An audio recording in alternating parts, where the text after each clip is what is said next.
Band-Aid's Do They Know It's Christmas has hit #1 in the charts to become the most remarkable #1 ever. It sold 1 million in a week.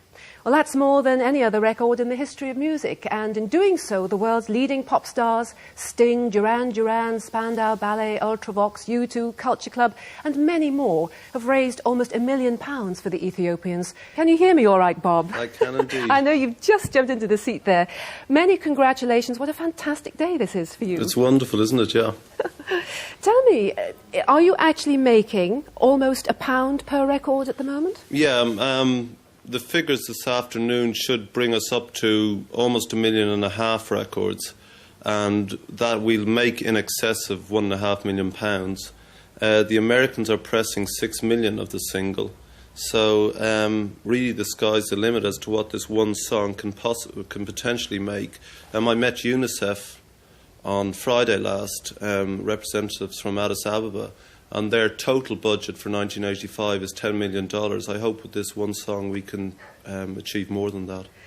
How have you managed to do that? I know all the artists gave their work and their time free, but you've had help from the retailers as well, haven't you? Everybody. It sounds very sort of corny story, but the idea of Band-Aid was that somehow everybody would commit whatever they were capable of doing totally, and that's happened. I mean, it certainly would not have been possible without the record company who turned the record around. I mean, it only happened, I think, 2 weeks ago, the whole thing.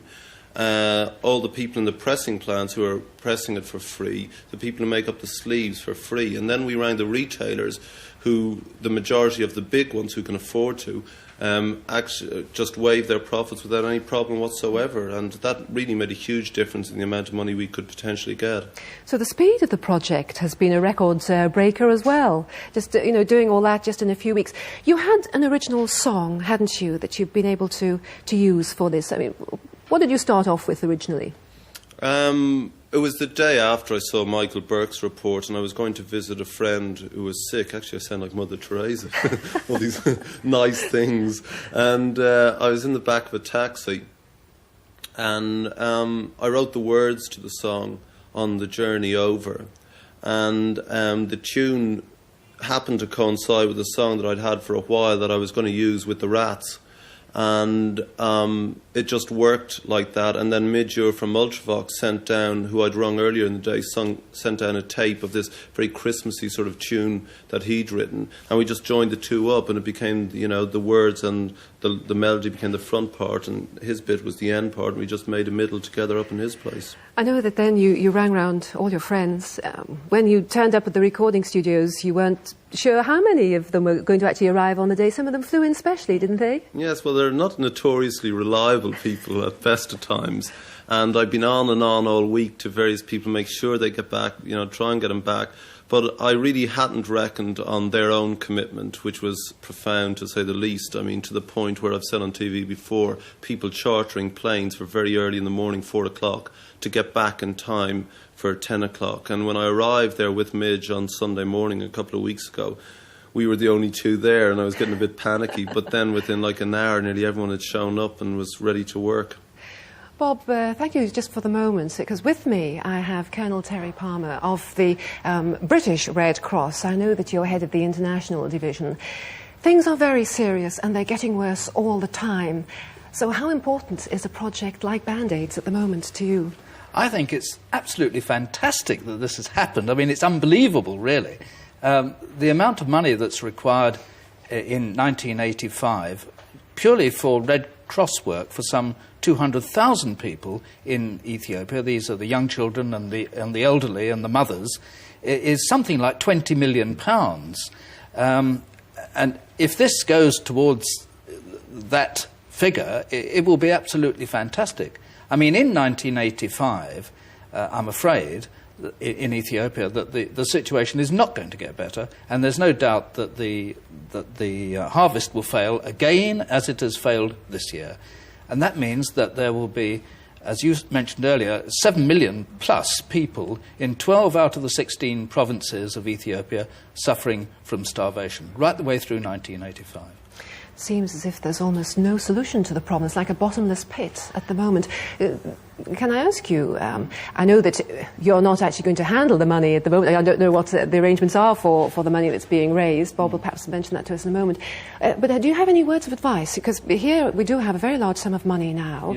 Yes. Do you have to be careful how that money is handled when it gets to Ethiopia? Well, I think it's not so much as when it gets to Ethiopia, the money hopefully won't go as cash to Ethiopia.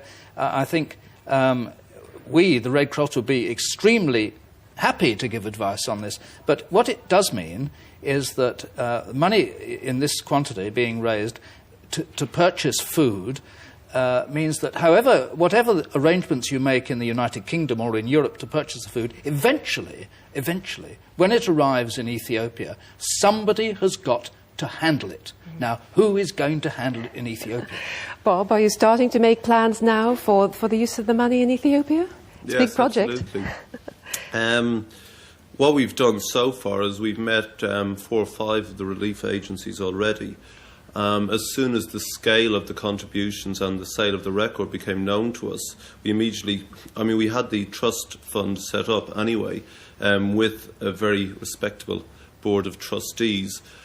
The thing that concerned me in particular was that when the publicity about Ethiopia had died down after Christmas, which I'd imagine it will do, being the nature of the beast with news, I thought that a record, the funds never come in for about 6 months to a year afterwards. Now, with this record, because no one's getting paid, the money will come straight through the record company into the Band-Aid Trust account in the city. In June, we'll sit down and we will meet with all the concerned relief agencies and ask them what they want or what they most desperately need and how the best way to get the stuff there will be. I have started with Truck magazine, which is the trucking industry's trade sheet. Truckers for Ethiopia appealed. I met the UNICEF people and they told me that trucking is a massive and major problem there, that it costs £3 million a month to maintain the 250 trucks there just in parts and things like that alone. So perhaps the trucking industry will now get sort of trucks for Band-Aid, in particular Fiat and Mercedes trucks, which have parts in Addis Ababa. And I'm going to start the same thing in America, where I'm going to this evening. And we're aware of what's necessary. We're also aware of what's needed. And both Midge and myself have given our word that every penny that Band-Aid receives will end up in the mouths of people there. That will involve us going there in the new year to find out at first hand what is going on and how we can best achieve it with the help of all the people there. Bob Geldof, thank you very much indeed. Obviously, this project is growing on and on as the months go on. I'm a pop singer. I don't know. Yes. You must find time to sing sometime. Bob, thank you very much indeed. Colonel Palmer, thank you for coming along.